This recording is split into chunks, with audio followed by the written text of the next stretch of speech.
All right, you guys are going to make me talk about it.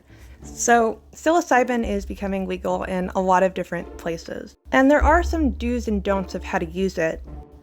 Don't put it in your blood, but we'll get back to that. The chemical itself, psilocybin, is actually produced by a number of different fungi, but there's one that's most popular.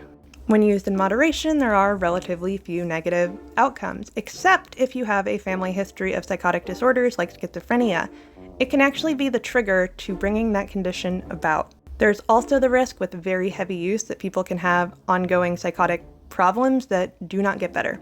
These things are not well understood because there haven't been a lot of studies on them.